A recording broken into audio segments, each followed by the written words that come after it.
or challenges we have made as a country in pursuit of that noble objective? Thank you, Chair. Thank you, Honorable Chair.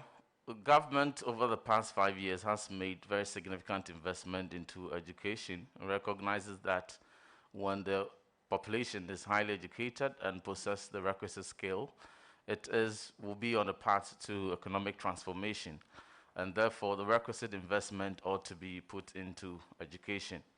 We have seen that policy progressing. I am always very enthused when the investment into free SHS is mentioned, because I recall some decades back my plight in the village Asinkrua. At the time, no electricity, no telecommunication access, completing and struggling through SHS. I wasn't the only brilliant student from my village, but I was the only person who could make it through to SHS.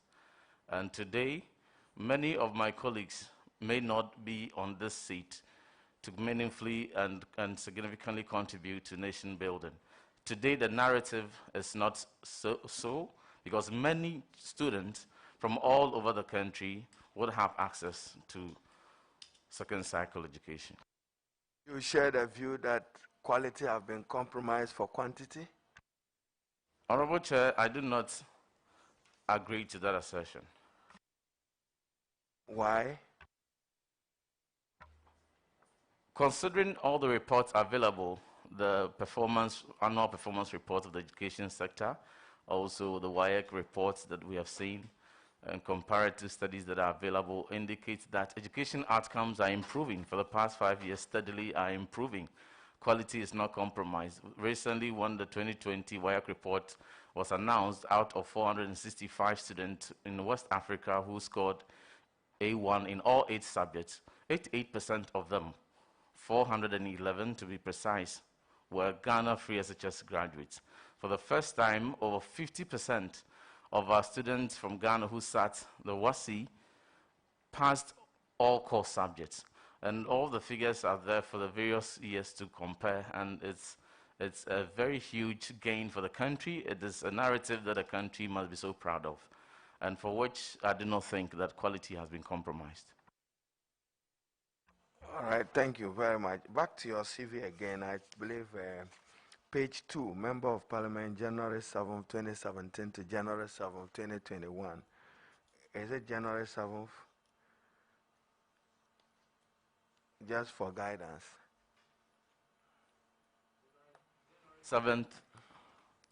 And you have chosen, yes, to January 7th, 2021. You said so in your CV. It's January 6th, please.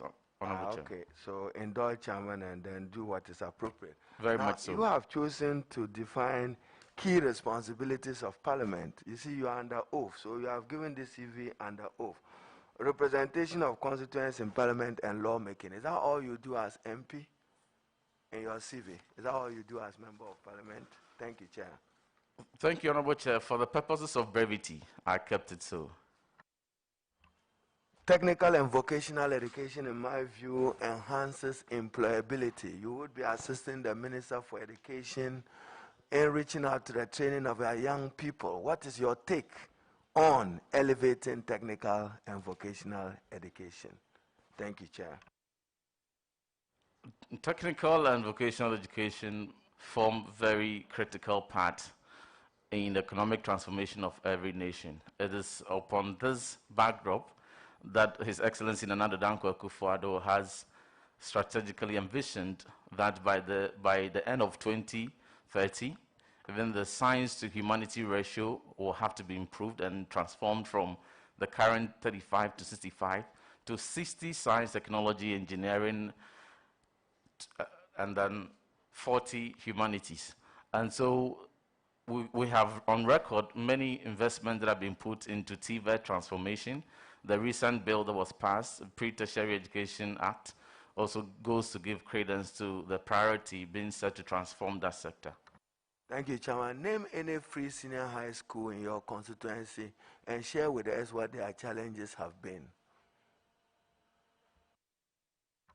Thank you, Honorable Chair. The free SHS, the high schools in my constituency are St. Manso Secondary School, where I attended, Yankumasia Hinkro Secondary School, Adankoman Secondary School and Insuta Secondary School are all running very well. As and when a challenge comes to my attention, we'll promptly respond. You are not aware of any challenges? They have not brought anything to your knowledge, to the best of your knowledge? Thank you, Chair. Thank you, Honorable Chair. I'm in constant engagement with all the stakeholders running these secondary schools in my constituency, and as and when any such challenge comes to my attention, I would promptly respond. Do they have challenges? None that has come to my attention. Thank you. As the free core subjects textbooks are given, are you aware what the status of elective subjects textbooks are? Thank you, Honorable Chair. At the same time when the 4 core subjects textbooks were supplied, elective textbooks were also supplied. Core subjects were given to students.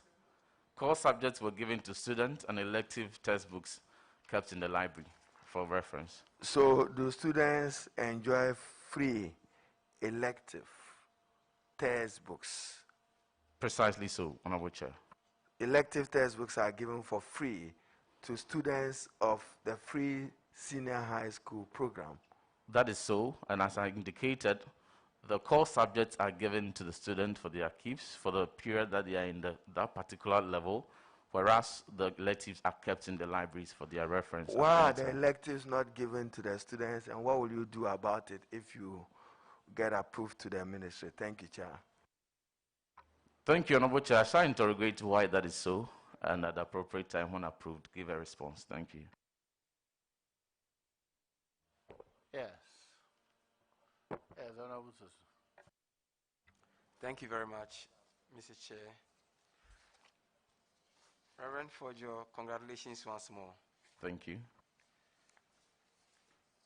My very, very first question has to do with abandoned school projects and what your take will be on that and what you will do to assist your minister to complete those school projects. When you come to my constituency, for example, post-COVID arrangements are such that the total numbers in the classrooms are supposed to be managed and controlled. But we have a number of school projects which are halfway through but have not been completed. Some have been there for more than 10 years. And yet we are struggling for space for these children to study in a very good atmosphere. What would you do to remedy this situation? Thank you, Honorable Chair. Government, you agree, is a continuum, and so it is important that every project that is begun by one government is continued. It is for this reason that President Danko Akufo-Addo has time and time again emphasized his commitment to complete every project started in any regime that is still at various stages of completion, in addition to new projects that he's undertaking and investing into. There's a comprehensive report here from FPMU detailing the statuses of every project and the status. At the appropriate time, we may have the time to share the details. But the commitment I'm giving you is that all my briefing indicates that all the projects that were started at various stages of completion are being pursued and investment put into it. As a matter of fact, some are completed. Just singling out E-blocks, for instance, 129 at the time of 2016 were completed. This president has pursued and continued, and indeed, as we speak, 39 of them have been completed, the rest at various stages of completion. Thank you very much, Honorable Chair. Again, what is the policy direction of your government to end the menace of schools under tree? I am asking this question on the background of a news item published by Ghana Web on the 1st of June 2020, where Ofosu-Bator MA Basic School pupils study under trees. I know that this is not limited to Ofosu-Bator MA Basic School. We understand that with all the gains government would be making with free SHS, we would need the foundation to be strong in order to build on that foundation with a free SHS. What is government direction as far as removing schools under trees at the basic level concerned? Thank you. Policy directions are certainly not within the domain of a deputy minister, but from my briefing obtained and my interactions with the Honorable Minister, what I have gathered is his commitment to ensure that schools under trees receive interventions and they are eliminated. I'm aware of a VACO trust intervention to commit to eliminating schools under trees. I'm aware of BACDIA funding that is also committed to that. But even beyond that, my minister is always interrogating, the Honorable Dr. Yawse Duchum is interrogating how we came to this point where why should there be schools under trees. A lot of studies have gone in, some review that there are some needs in certain communities, but because the planning of the educational needs are not coordinated and integrated, as community and stakeholders, well-intentioned, may begin a school and teachers may be sent there, and then infrastructure will have to follow. So now he's going to take a pragmatic approach whereby the educational infrastructure planning will be done, and so schools will have to be built where the need is established and the building commissioned and operationalized even before the school starting. So once funding is targeting it, this direction would also help solve it going forward. Now, my very last question borders on the free SHS. Recently, when we were on recess and we were touring I was touring my constituency. I came by young men who were in this JAMA group doing a JAMA and by themselves. Free education, no classroom. Free education, no classroom. Oh, in Medina. Oh, this happened at Damfa in Medina. No. So, well, that's just by the way. Now, my question is that, on hindsight, because deputy minister is a policy-making position. Oh yes, definitely, you are part of policy-making. Before a policy is introduced, there are three key things that we should be looking for: funding, personnel, infrastructure. Do you think that, on hindsight, this policy could have been implemented differently as it's been implemented now? Thank you, Honorable Chair. I must state the commitment of this government the past few years in investing heavily into infrastructure expansion at the SHS level. Per the reports available to me indicates that out of 1,135 projects that were initiated between 2017 and 2020, 584 of them have been completed and being used at the various SHS level. That is significantly expanding access. Now, the issue of access is very crucial. Between 2014 and 2016, the enrollment at the SHS level was about 800,000 people. Now, the narrative for the same period, 2017-2020, is 1.2 million, meaning 400,000 people without the implementation of free SHS would have truncated the education at the JHS level, just as I used my experience as an example at the outset of my submission.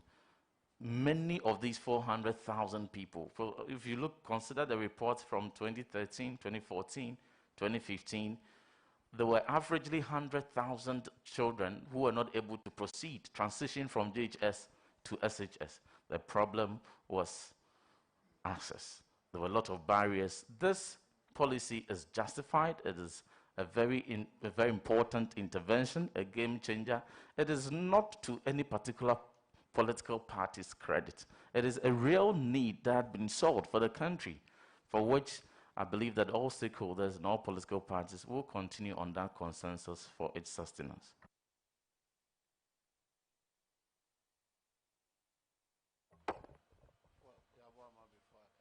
Yes, Honorable Agyapong.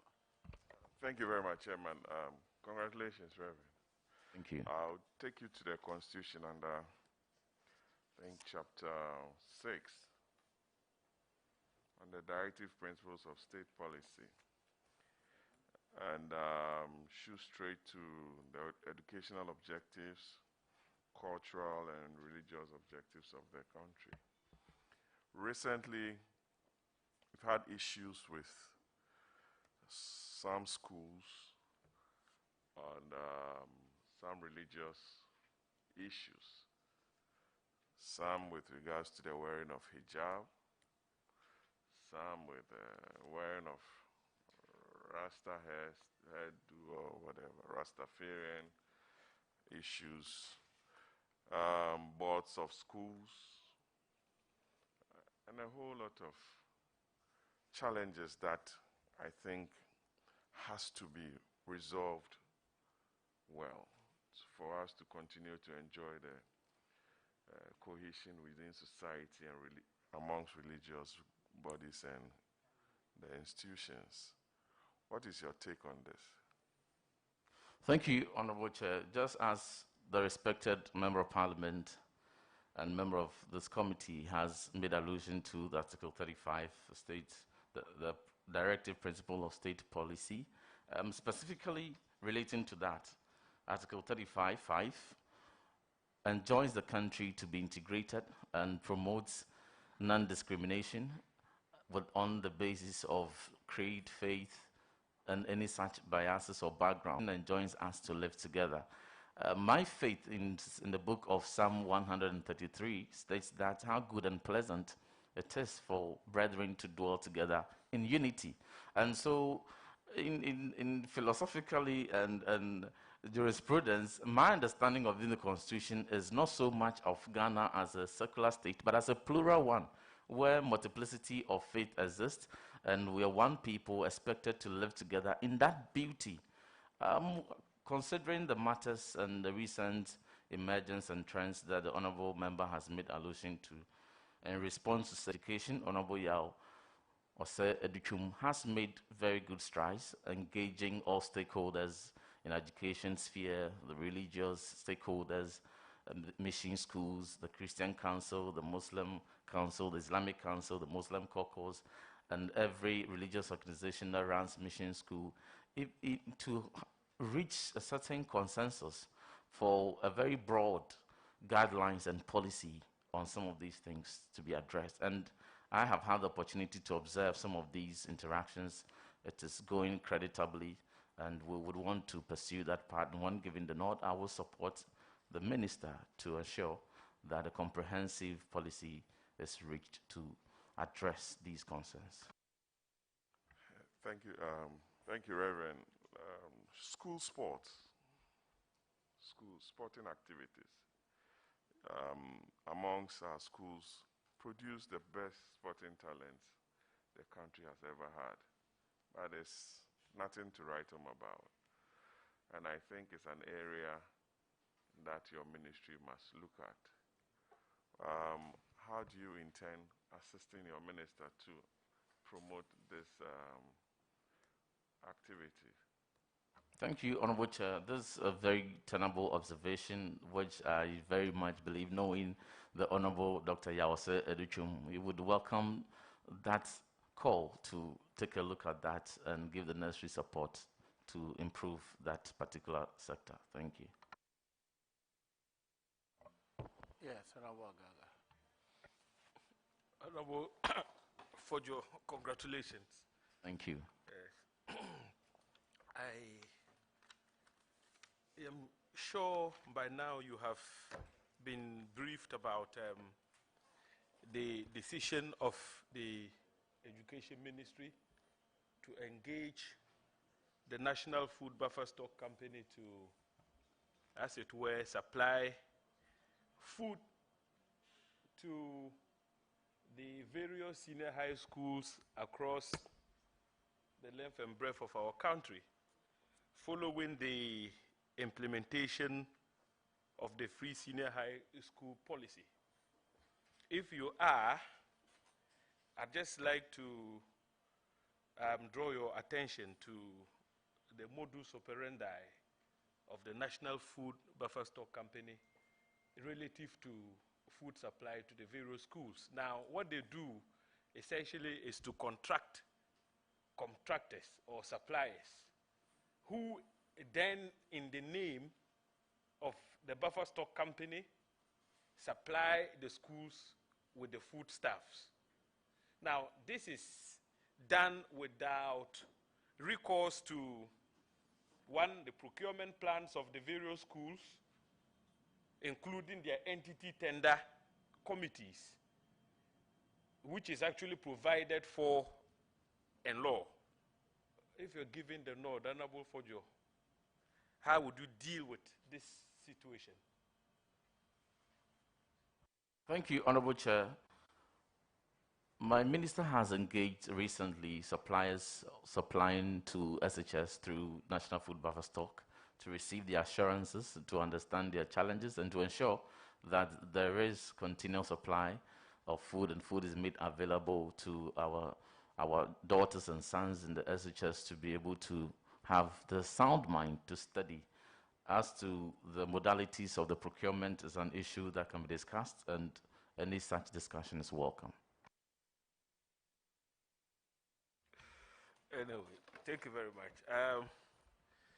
There is also this issue, and it's not a difficult question. It's a question. Sorry, Honorable Fordjour, I'm sure you are also very familiar with the Professor Avoke, former VC of Winneba University of Education, Winneba. Now, Professor Avoke was removed from office on an allegation of malfeasance. He was subsequently vindicated. No, appeals, I'm not interested in that, by the court. And yet, he remains, or he hasn't been reinstated, notwithstanding the fact that the earlier litigation was in his favor. What is your opinion, regarding this situation? Within the context of social justice.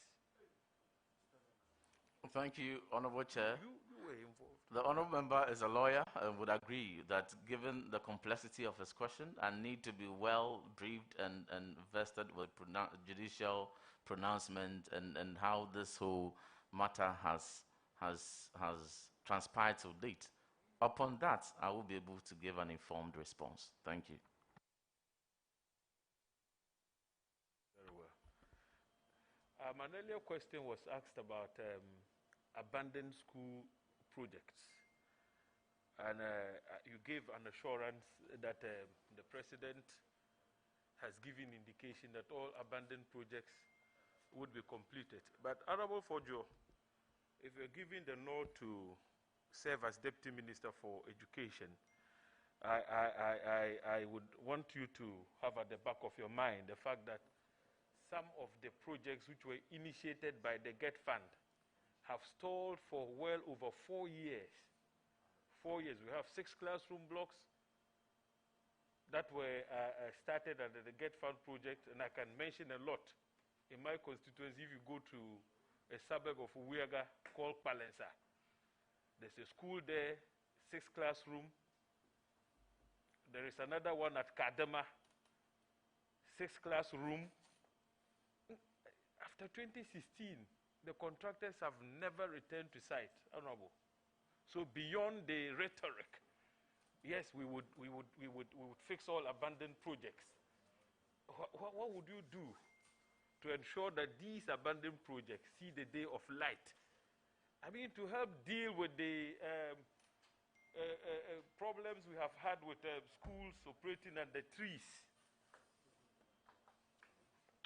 Thank you, Honorable Chair. I think I've earlier on addressed the matter to do with schools and the trees, and in specific response to the respected Honorable Member's inquiry, Palensa and Gadema schools will receive, I can assure when I'm giving the nod, will receive immediate attention to interrogate what has accounted for that and the necessary remedial action given. Thank you. Honorable, I take you for your word and I'll follow up when you are approved. Thank you very much, Mr. Chair. I'm done. Yes, Honorable Agyapong. Thank you very much, Honorable Ntim. I believe I was in your situation many years ago, sitting where you were sitting as a Deputy Minister nominee. At the beginning of this year, I raised the issue of the financing of tertiary education in the context of COVID alleviation. But if you look at Article 25 of our Constitution, it says clearly that higher education shall be made equally accessible to all on the basis of capacity by every appropriate means, and in particular by progressive introduction of free education. So our Constitution envisages education should be free. Do you foresee during your tenure that you will be able to do anything to reduce the cost of tertiary education in our country? Thank you, Honorable Chair. That commitment will certainly be beyond the remit of my mandate. I wish I could have given that assurance, but that is certainly not within the remit of my mandate. But what I do recall is when a similar question was posed to the Honorable Dr. Yao Ose Educhum, the concern, he acknowledged the concern, the need, and assured that he would engage with the SLT's Student Loan Trust Fund, passion out how some expansion can be explored to mitigate the plight at the tertiary level. So that much can be pursued, and that much I can tell. Thank you. The student unions have made a strong case that COVID, in spite of all the problems that it brought on us, also exposed us to the setup where tertiary education can largely be delivered online, and many of them tend to receive tertiary education online. And the person-to-person contact has been reduced. And therefore, in their opinion, cost has also been reduced in terms of the deliverer, that is the university. But then it has been increased in terms of the students having to buy bandwidth and etc. to receive the delivery. But then also in terms of accommodation, they don't need to go to school to live there to receive tertiary education. In the light of this development, don't you think that we should be engaging the tertiary universities, especially the public ones, to get them to reduce their fees?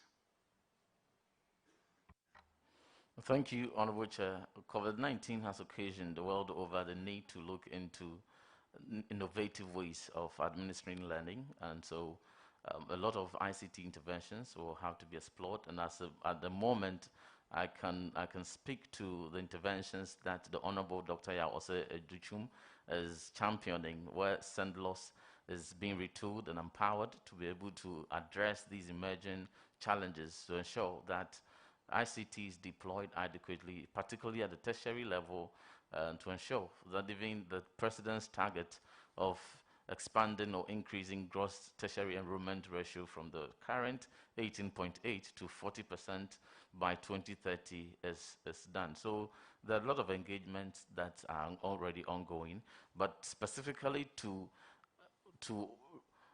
calling for tertiary institutions to reduce their fees, I do not think there's sufficient facts and information available for me to make a decision on that. Thank you. You have taken time to look at the facts and the information, and you don't think that there's a need to reduce the cost of, the fees that students pay in tertiary institutions. Is that what you're saying? Thank you, Honorable Chair. I believe my good friend and respected colleague very much acknowledges his even personal principles of taking decisions that are data-backed sufficiently. And at the moment in my seat, I'm not vested with that information to be able to take a decision on this request. Thank you. All public universities are required to present annual reports to the minister, which must be forwarded to Parliament. If you look at the Act establishing the tertiary universities, have you looked at those annual reports, especially the income and expenditure, how much money comes to the universities, to have a sense of whether or not there could be a basis for action for reduction of fees from students? Thank you, Honorable Chair. I still maintain my earlier submission. Which of them? That you've not looked at the reports? Or? That I am not sufficiently vested with the relevant data to be able to make a decision on your inquiry. And so the point I'm making is that that data is supposed to be in the annual reports of the universities. Have you looked at those reports? I haven't. Okay, will you ensure that those reports come routinely and as required by law to this Parliament so that we can have a closer look at what is happening in the tertiary universities, tertiary institutions, the public tertiary institutions? Thank you, Honorable Chair. Those documents, as per the constitutional procedures, do go through, and Parliament, as an institution, would have them as and when the procedures are applied. And so that should not be a challenge. Parliament assessing it or any stakeholder assessing it, these are matters of public record. And so some decision can be taken when engagement is done and the figures looked at, the report sufficiently analyzed, then we can know the way forward on that. Chairman, I believe I've exhausted my... Thank you very much. Honorable Chair. Thank you very much, Chairman. Good afternoon and congratulations, Honorable Reverend Fordjour. Thank you. My first question takes us back to some earlier questions that were posed. And I want to share with you some data regarding schools under trees.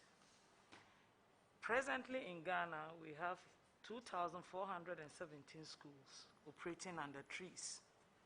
Of this, 967 are primary schools, 989 are junior high schools, and 261 are kindergartens.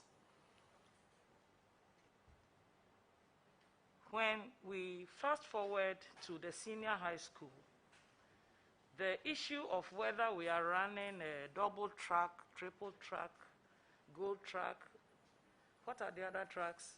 Platinum, silver, all has to do with the issue of infrastructure. At the end of the day, it's the lack of infrastructure that is making us introduce and implement these tracks that some of us still are grappling to understand. What does it tell us as a nation? That the issue of infrastructure in the educational sector remains a Herculean task. That government has to begin to take pragmatic steps to resolve the issues of infrastructure. The Honorable Agalga alluded to some abandoned school projects that were started by the previous government of this country, the NDC. I have one sitting in the Salaga North constituency. I share borders with them at Kwalbi since the elections of 2016. No court site, and yet we are grappling with infrastructure.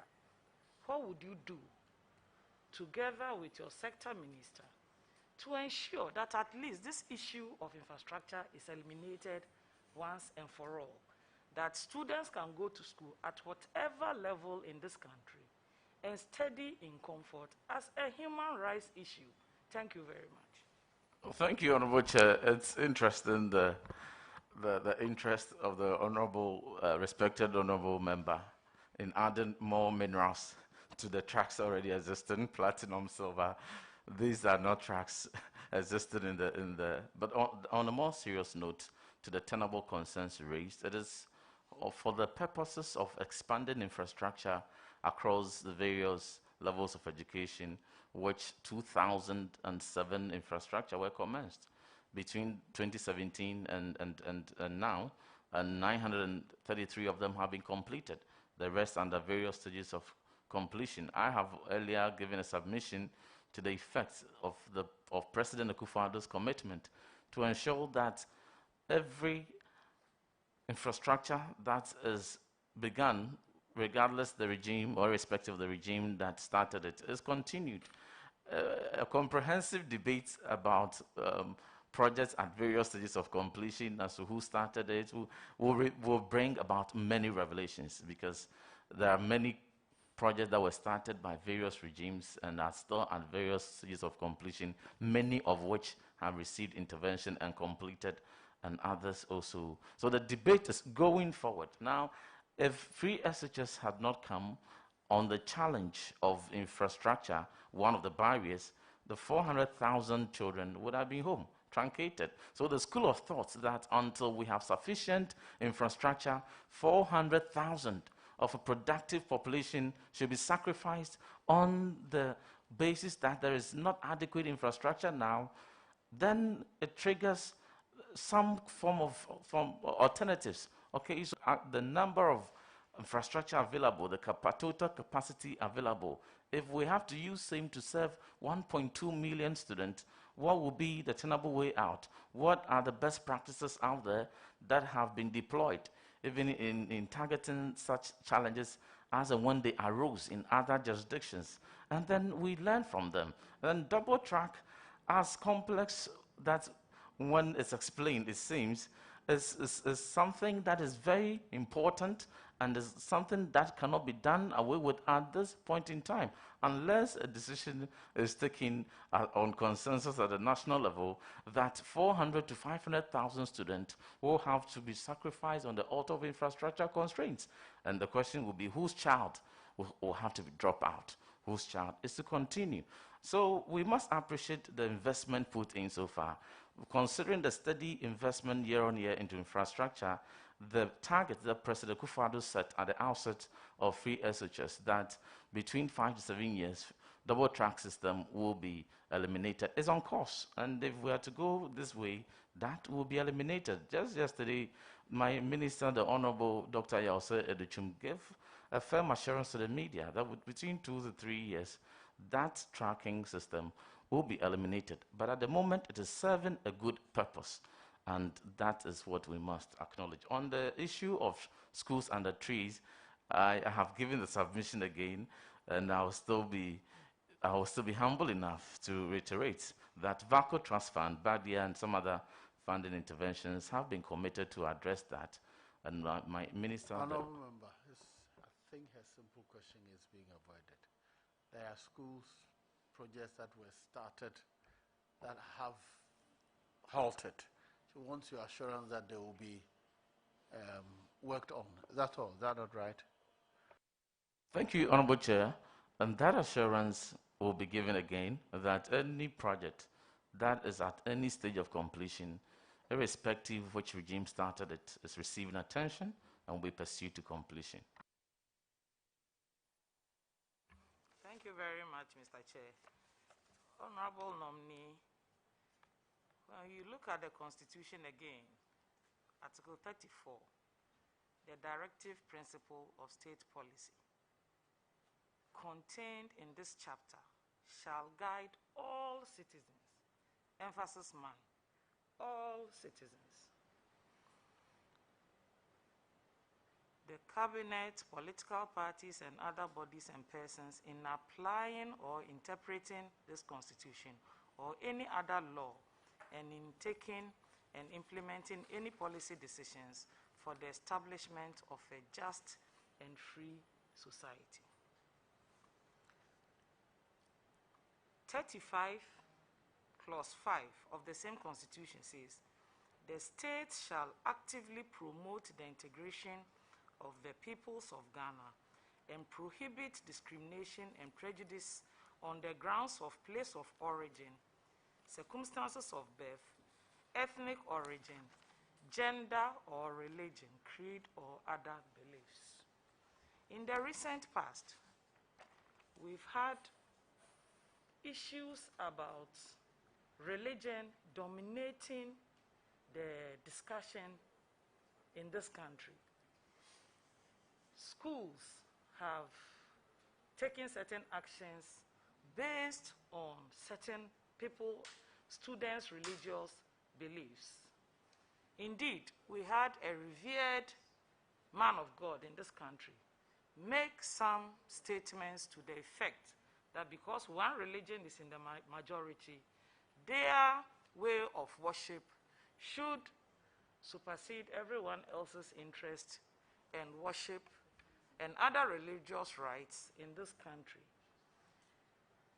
On the heel of that came the Achimota School Rastafarian issue.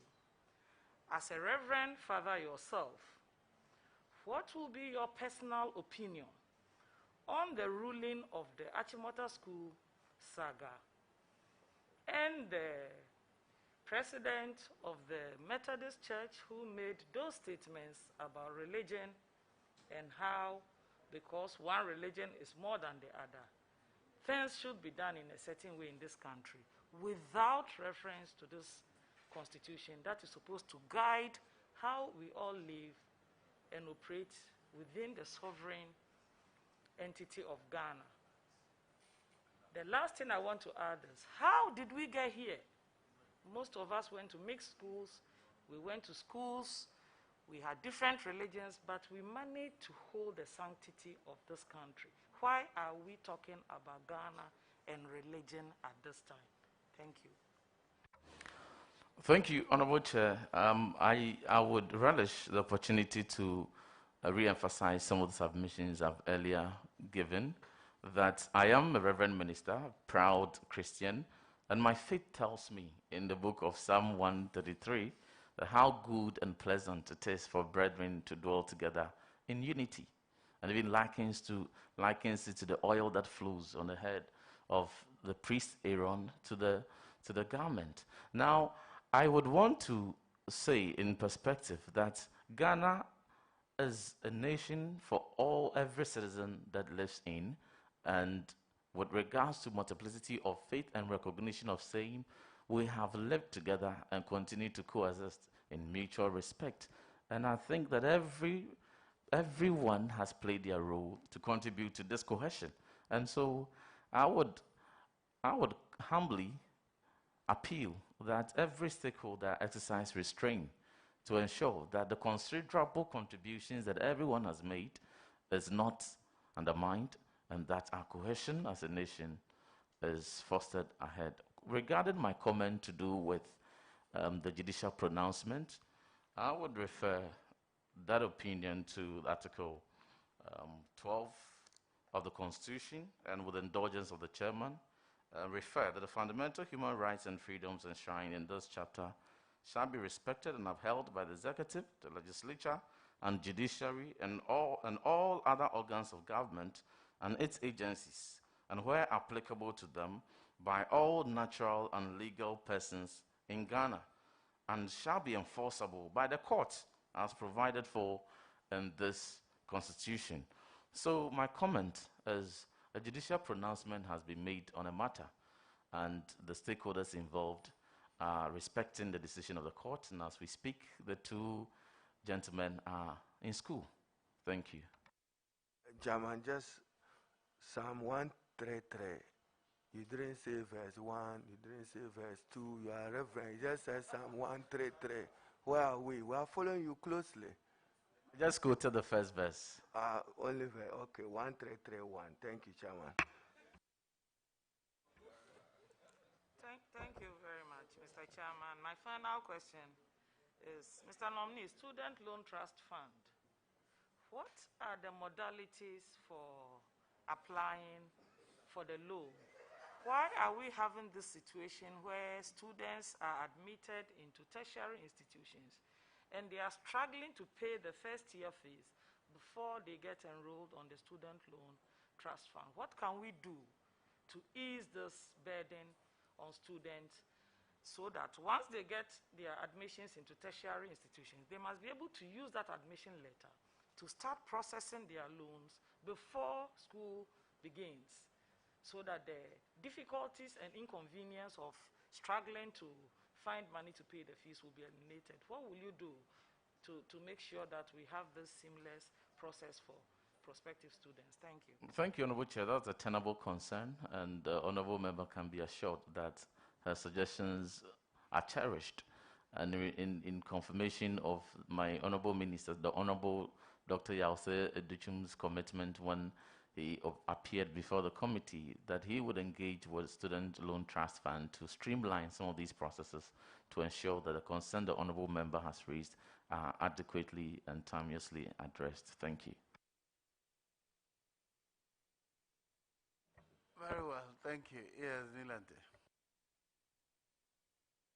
Honorable Chairman, permit me to ask my very good friend and brother just a question. My allegiance to Asin South and Asin itself was preventing me from asking him a question, but I want to. He's made a lot of comments, especially about abandoned projects and all those things. Chairman, you also made a comment on it. What I would say here is the fact that I believe sincerely, if we have projects that are not completed, why do we start new ones? That is a very difficult thing for me. People are talking about Bekwai and Salaga and places. Right here in Accra, in the capital, Ododo, we have 4 abandoned school projects. So that is a difficulty. But my question is, if I should ask you objectively to tell me one thing working with the free SHS and one thing not working with the free SHS, what will you say? Thank you, Honorable Chair. I take it that the Honorable Members declared interest in Asin South. And I must thank him that it was during his time as National Service, through his intervention, my village, Asin Krua, had the first pipe-borne water. And so that assertion must be appreciated. On abandoned projects, I would continue to assure that, consistent with President Akufo-Addo's commitment, every project began by various regimes at various stages of completion will be pursued to completion. And in response to free SHS is a very prudent and transformational policy, which all stakeholders are supporting, and rightly so, because of the gains that will yield for the whole country. My background as economic policy analyst, every policy that is planned and implemented in any part of the world has in itself, monitoring, evaluation, and reviews, formative reviews, such that the objectives will have to be kept on track, and parameters that are deviating are also kept in track. And all those cycle is playing out just in free SHS. So we'll continue monitoring, and any feedback that comes up that needs quick attention will be looked at and addressed. Thank you. Rev, my good brother, my question really is to your, let me say, your own appraiser. What is one thing that is working well with the policy and one thing that is not working well with the policy? Looking at it from your own policy point of view. The key policy objectives had been access, quality, equity, and relevance. And all these indicators available are pointing creditably to the fact that access has been increased. And all these 4 pillars are aligned to the attainment of SDG 4, access to quality education for all.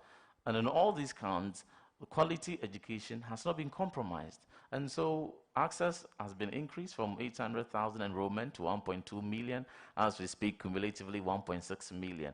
Equity, there was a portion in the policy that made 30% allocation to elite schools for students or pupils from public schools. That has ensured that a child from a village like mine would be able to have access to a school like Abri Girls. And recently, there's a story, a very inspiring story of a young lady who swept 6 out of the 7 awards of Ebri Girls. And this was someone who benefited from this 30% equity policy. In terms of relevance, all the indicators are out there in terms of quality. All the indicators are pointing to the fact that over 50% of our students who sat WASI are passing in all core subjects. And so in brevity, the outcomes are speaking to the fact that the objectives are being achieved and that we must sustain it. Thank you. Yes, and I just want to continue. So there's nothing that is not working with the system. Because I agree, access, quality. What is one thing that you think is not working well? Thank you. Thank you, Honorable Chair. There's been a number of discussions going on, and my minister has engaged stakeholders. One of the issues that came up, which is very important, had to do with improved communication. For instance, the development levy component of the fees that were hitherto paid by parents, as have been absorbed by the government, have been paid and disbursed. But the stakeholders thought that because there was no narration specifically, relating to it, they thought that they needed extra levy, for which there were, that was pointed out. So going forward, every such release that will go with the narration for them to know the actual allocation for development projects. So stakeholders will have that transparency. Again, a concern to do with prepaid meter system for SHS, which heads of schools have had cause to complain. The minister has promptly responded and taken steps to ensure that they are all done on postpaid and the bill ferried to the ministry for prompt payment, so that burden of initially pre-financing is removed. So some of these are, I would call it, feedback that is coming attention, and these are things that continuously will be monitored. Thank you. Okay, Chairman, I will plead with my colleague to get the recent Joy News program that assessed the free SHS, so that he will be appraised a lot before he takes up full mantle of the office is being given. It will help him a lot with his system. My next question has to do, all of us are happy about the fact that many of our children who otherwise wouldn't have had secondary education now by the system will do. But what happens after free SHS? Have we thought about what happens after free SHS? Have we assessed the number of children who get stuck after free SHS? Have we looked at that one? Thank you, Honorable Chair. It is in pursuit of this policy objective that His Excellency President Akufo-Addo has targeted that by 2030, the country should have gross tertiary enrollment ratio of 40% from the baseline of 18.8. Currently, 18.8 in sub-Saharan Africa would be one of the highest, but compared to best practices elsewhere, it's still one of the lowest. And so we are pursuing rigorously expansion policies to open university. For instance, as far advanced, MOU has been reached between Ghana Tertiary Education Commission and Ministry of Education on the one side, and Open University UK, to ensure that access is opened, and many other interventions geared towards absorbing those that are coming from pre-tertiary. But not only that, to align pre-tertiary transition to the relevance of the industry, contemporary times, cognizant of our fourth industrial revolution, to ensure that we are getting the right caliber and skills of students from pre-tertiary to be able to even align to the transformation of 65% science to humanity ratio to 60% science, technology, and engineering, and 40 humanities. And that is where STEM initiatives are being introduced, and that is where it's even going all the way down, pursuing it down to pre-tertiary levels, to ensure we'll get the children transitioning with the right caliber of skills to feed the tertiary, and that challenge to be resolved. Chairman, sorry, I'm just getting. No, I noticed. So, Chairman, mine is just this 60-40. This is the second time you are repeating it in terms of access, science, and others. How do you intend to walk the talk? Thank you, Honorable Chair. There are pathways that the Honorable Minister, Honorable Dr. Ose Edichum has initiated for implementation. At the moment, 10 STEM schools, SHS schools, which are specialized schools, at various stages of completion, and within the next 1 year will be operationalized.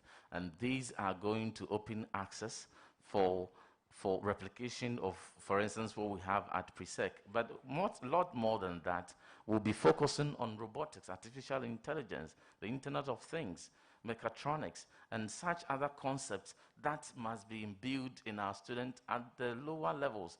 This is what advanced countries, South Korea, Vietnam, Japan, Canada, USA, are doing to transform the economy. So we are going to start right. We're going to catch them young. We're going to develop pathways for them. For instance, the minister is considering even visual arts having a pathway towards engineering, such that when one completes SHS and has passed in visual arts, it will not only be limited to the traditional pathways available, but with some interventions, we'll be able to be drafted into pursuing architecture, for instance. And I know my good friend, the Honorable Member for Utusenya West, is very much enthused with such pathways coming into force. So there's going to be a STEM academy, ensuring that we get our children to specialize, we get our children to be familiar.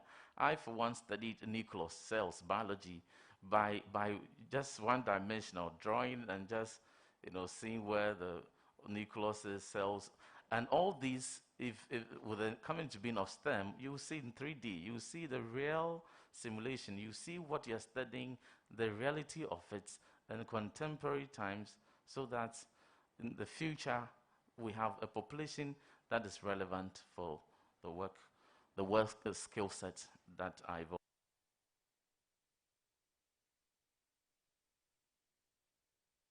All right, thank you. Mr. Chairman, honorable nominee, congratulations to you. Thank you. Starting with your CV,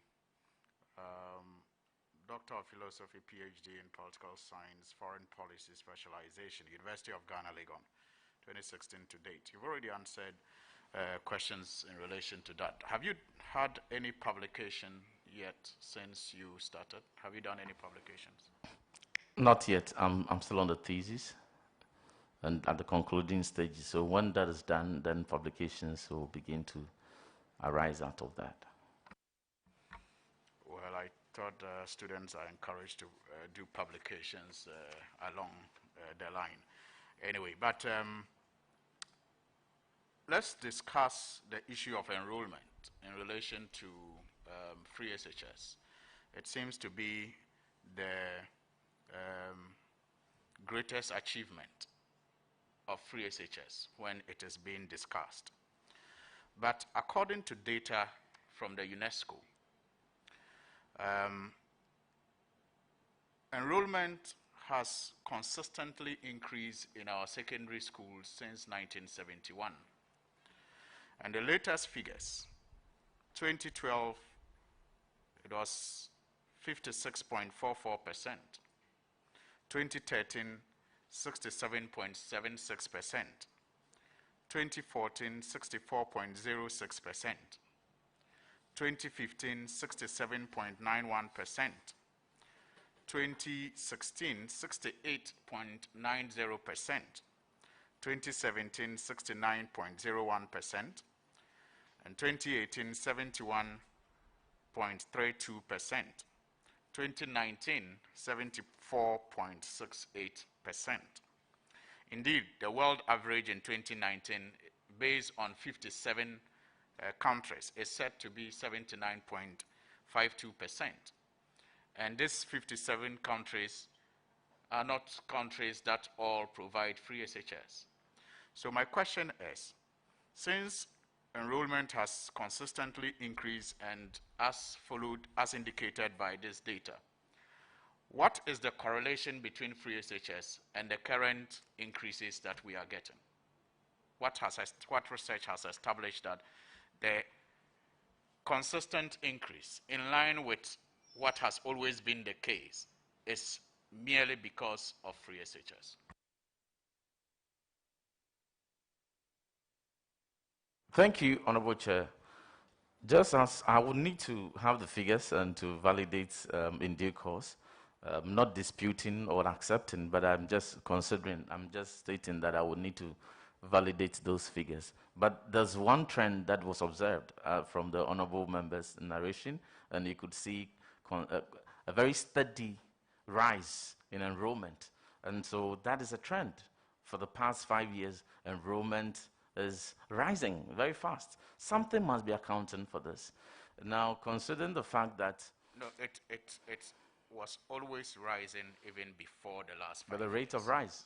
No, it's a factor. 56 to 67 to 67.91 to 68 to 69, 68 in 2016 and 69 in 2017, just those marginal increases, and then 71 in 2018 and 74 consistent. Nothing really dramatic.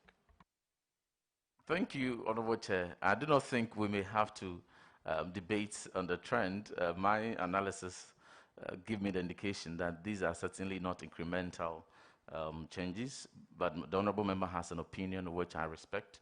But the point here is access has been increased, and the figures are there. The enrollment as of 2016, 800,000, now 1.2, cumulatively as we speak, 1.6 million, partly because of expansion in infrastructure and the introduction of the double track system to ensure that the facility, same facility we have, enrolling 800,000 people, can be utilized optimally to serve 1.2 million students. And costs as a barrier, which I earlier raised, which many people from Zwarungu to Alubo to Bia relate with, that cost as a barrier was one of the major challenges, and that being removed, access was open. Well, like you said, maybe we will have to do a research that will establish the correlation that exists between the current increases, which is not too different from increment before the introduction of free SHS, to establish how they are related. But I'll move on to my next question. Same-sex marriage is an issue you are very passionate about. You have made a couple of statements on the floor, I think recently, jointly with other colleagues on that subject. You have sought to organize even events to discourage the country from promoting the practice, and have even sought to legalize or legislate against an attempt to legalize same-sex marriage. You are going to the Ministry of Education. The ministry came under severe criticism when it attempted to introduce comprehensive sexuality education some time back. What will be your attitude, given that no clear policy direction as far as comprehensive sexuality education is concerned has come from the government of Ghana?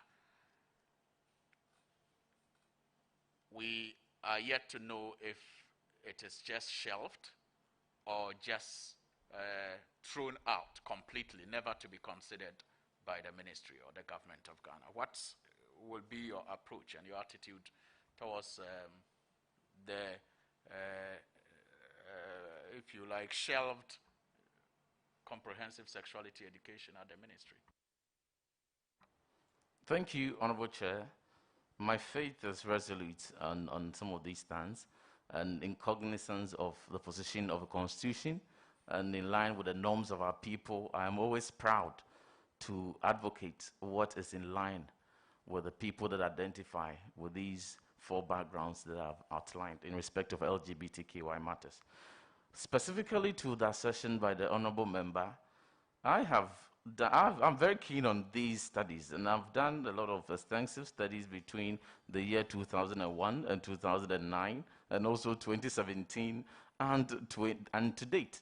And I can tell the Committee on Authority that never have I come across any attempt by the Ministry of Education within these periods I have mentioned to introduce comprehensive sexuality education.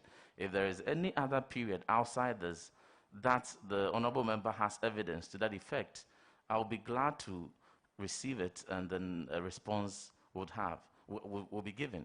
But like I said, from 2017 to date, from 2001 to 2009, I haven't come across any briefing anywhere, any policy document, anything for that matter, that is detailing any intent or proposition of the ministry to introduce comprehensive sexuality education. Thank you.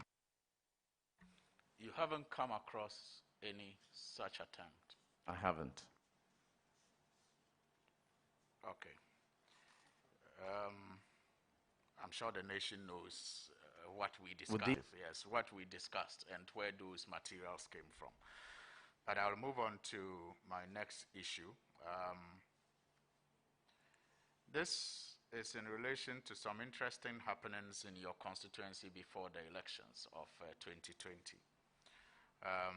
We all have one way or the other come under attacks and criticism as far as our adherence to COVID protocols are concerned, especially around the election time.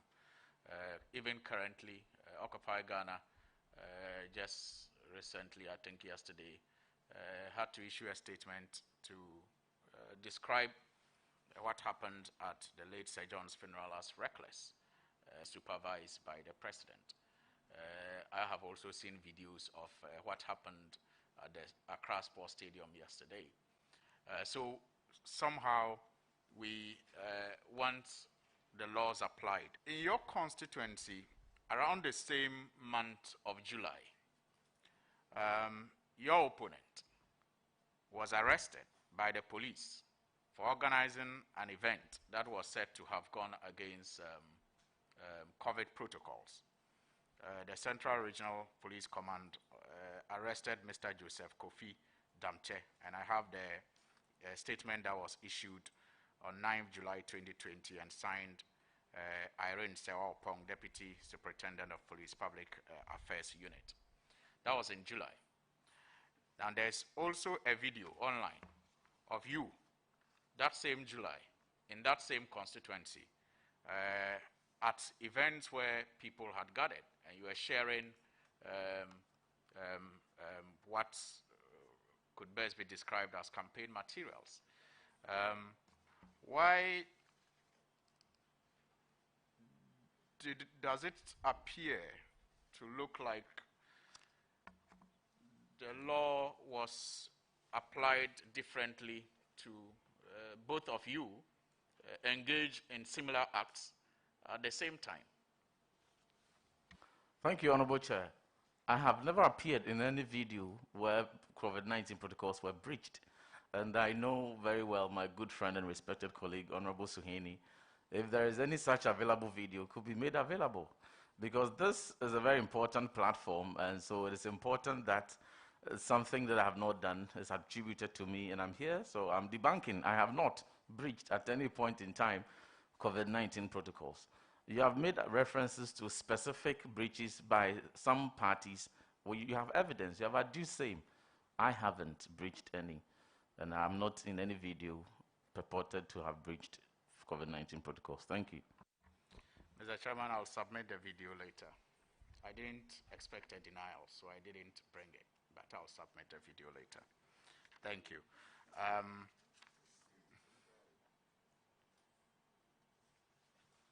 And maybe that's my last question, but just to also note that the honorable nominee may have to consider some publications, as I know.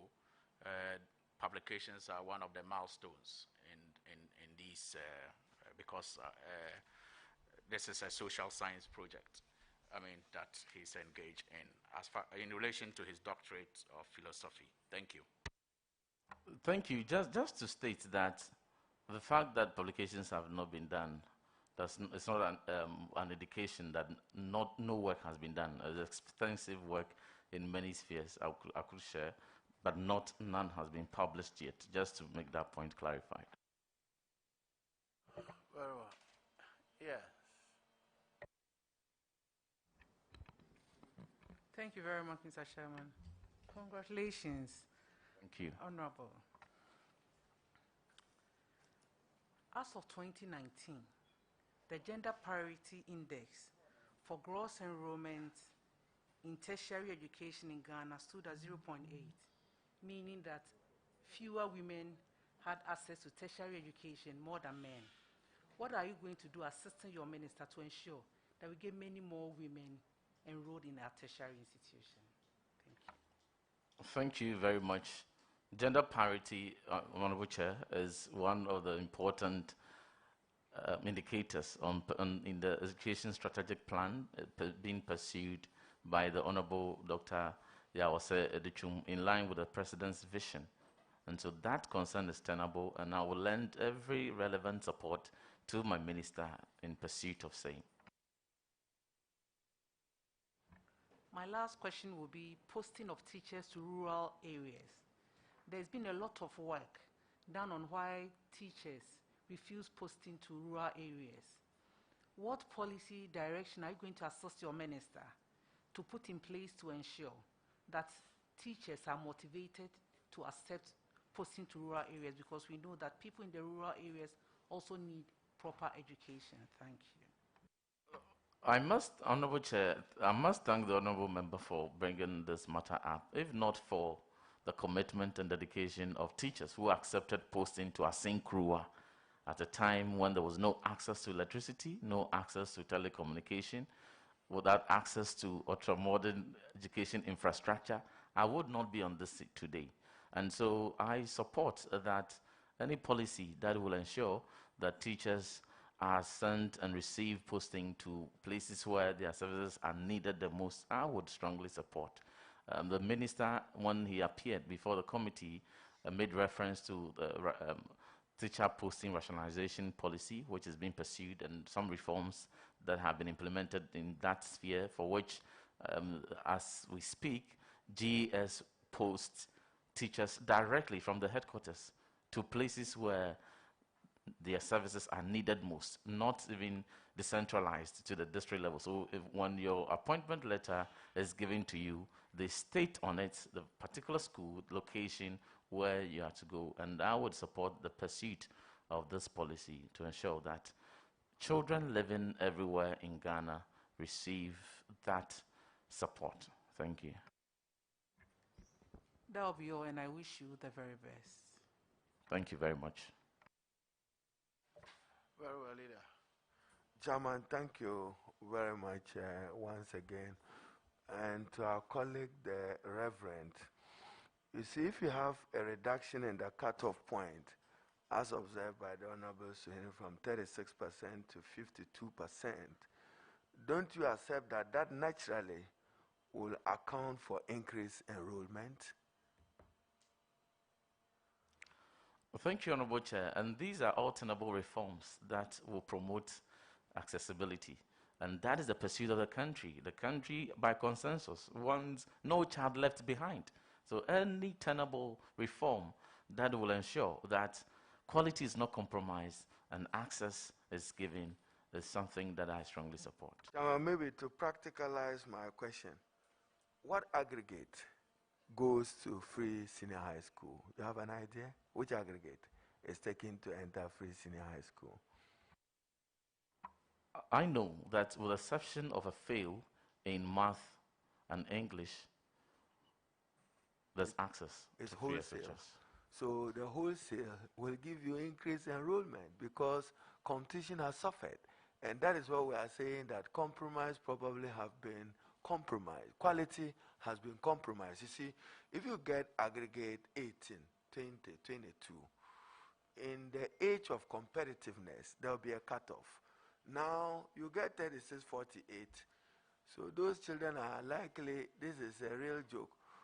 The candidate will get 48 and go and tell the parent that he's done so well because he too has qualified for free senior high school. What do you have to say to that?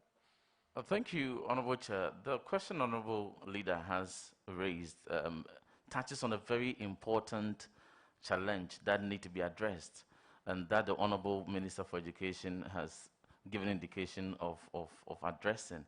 As we speak, there is no system even nationally standardized to assess the quality of education our children receive until the time they go to JHS3 and they write BEC. And then at that point, they will have to get into SHS. Any intervention that was required even prior to entering into SHS would not have been given or identified if that was the terminal level. And so there's this national standardized test that the Honorable Minister is pursuing to ensure that from P2, P4, P6, there's a standardized test that is administered across all the schools in Ghana to assess the level of learning poverty, the level of literacy, numeracy, and where interventions are required. For instance, one is administered in P2 so that we have a broad level of competencies and skills of each student or people and their challenges. Interventions are given at P3 and reassessed at P4.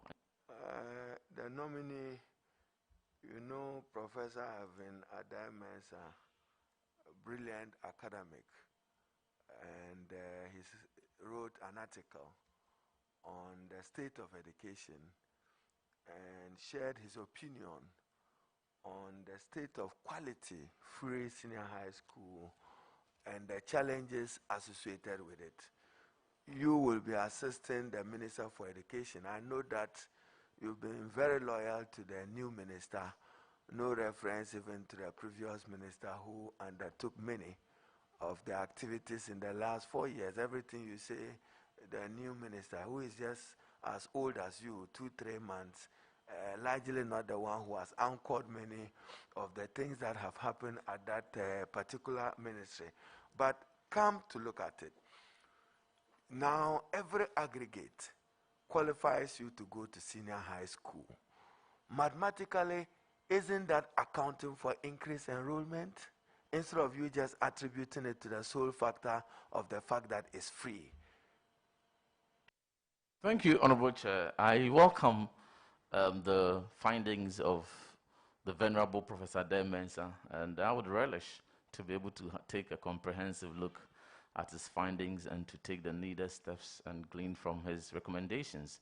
And just to clarify, the Honorable Dr. Matthew Poku Prempe undoubtedly gave an indelible contribution to our education pursuit.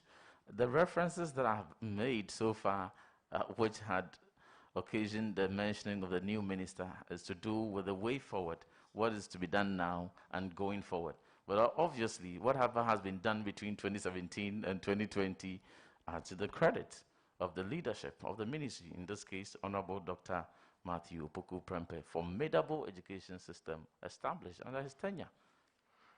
Thank you. Alice Chairman. He's come home now to appreciate that there was somebody working at that ministry. Chairman, my next question, I'd like to quote from Article 35(7) of the 1992 Constitution, which is a political sin we've all helped to commit. And it reads, Chairman, as far as practicable, a government shall continue and execute projects and programs commenced by the previous government. I speak in respect of what earlier colleagues have referred to. The Honorable Zuera attempted to look at it. Dormo in the Upper West region, specifically in the Wild West constituency. I physically, in driving to an adjoining village, had to stop by and take pictures of an uncompleted E-block. I heard you speaking to some of them. many of the e-blocks across the country are not completed. And what Honorable Suhini sought to establish is the nexus between availability of adequate infrastructure and expansion in numbers. I have no fear of contradiction that this double track of red, gold, green is a function of the lack of absence of critical infrastructure. You want to give us an assurance that in assisting the minister, you will respect the letter and spirit of Article 35(7) of the 1992 Constitution, Honorable Nominee. Thank you, Chair. Very much so, Honorable Chair. Chairman, I do not know which I've seen some deputy ministers share with us what their portfolio emphasis will be. Since I do not know whether you will be for basic education or tertiary education or responsible for operations, there are questions about the quality of accredited tertiary institutions in Ghana. You just wake up, there's what you call mushrooming of private universities in Ghana that has no respect for quality standards, yet it has approval of the Ministry of Education working through its regulatory institutions. Assure this committee that quality standards will not be compromised for purposes of higher education in the country using those institutions. Thank you, Chair. Thank you, Honorable Chair. As the Honorable Leader has acknowledged, I'm yet to be approved, and so I'm yet to know my schedule. But in response to this important concern, if considering some of the key policy intentions of the Public University Act is all intention towards addressing some of these matters, and therefore I would support the re-engagement of stakeholders to ensure that the Public University Bill will to ensure standards at the tertiary level are not compromised. Thank you.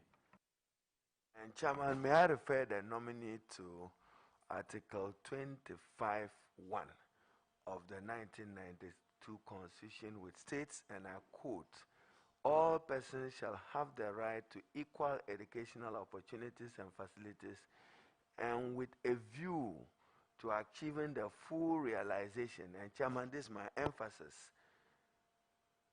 "that right, basic education shall be free." Honorable Chair, I'll be glad to go along with the Honorable Leader.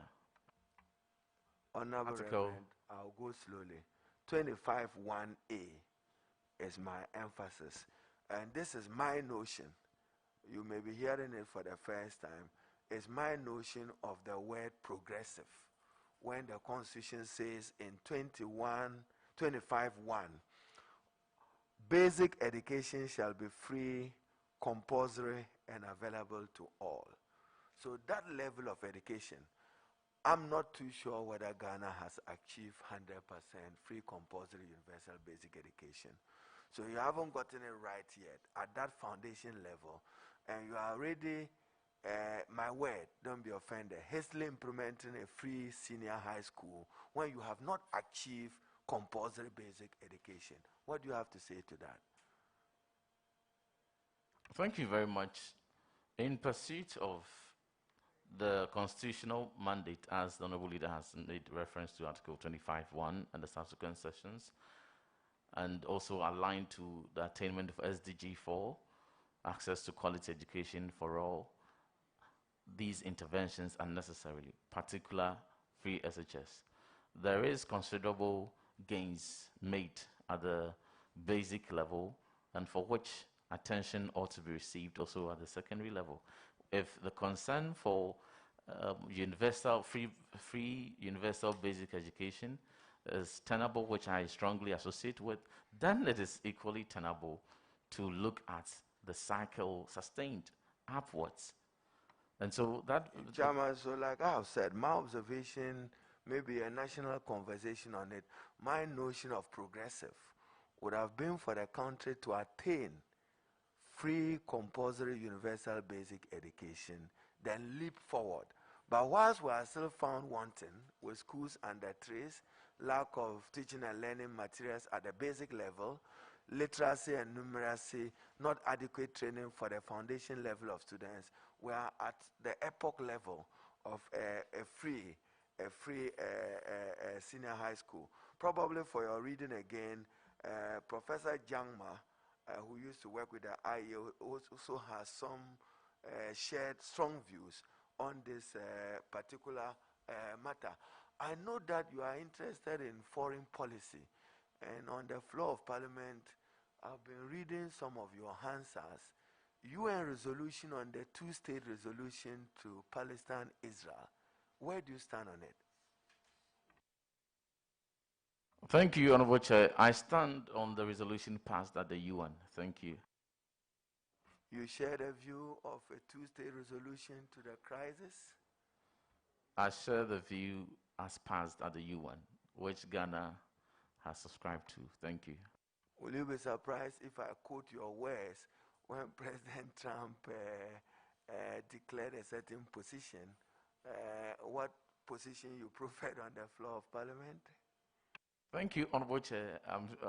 I believe strongly that the Honorable Leader very much acknowledges the many nuances and complexities embedded in this matter, the sensitivities therein, and this platform certainly will not be exhaustive So because to of address the them. Thank you. I'll move away and keep you to respect resolutions of the UN at all times. I was perusing it, but out of respect for you, I don't need to paraphrase what you said on the floor of Parliament. But I'm happy. Thank you, Honorable. You gladly remember. Thank you. You gladly remember when you made those comments. So, Chairman, this nominee is to help the Honorable Minister for Education. And have you complied with your tax obligations? Very much so, Honorable Chair. Have you declared your assets in accordance with the Constitution? In the process of doing so. Even in this new Parliament of 2021? Honorable Chair, please come again on that. Even for the 8th Parliament? In the process. Chairman, I'll leave it there. Thank you. Honorable Reverend Ntim Fordjour, we thank you for attending upon the House to answer questions. I have no more questions for you. You are discharged for now.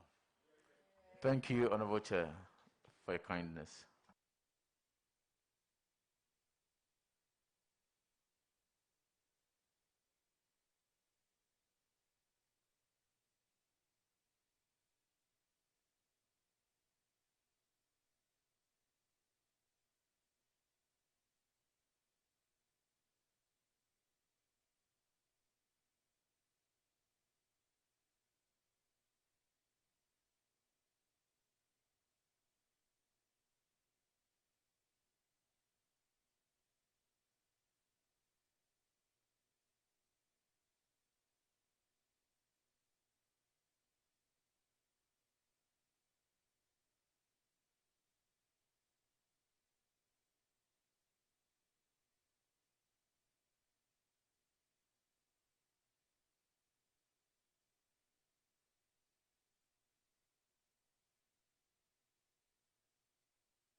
Uduka, swear by Almighty God swear by Almighty God that the evidence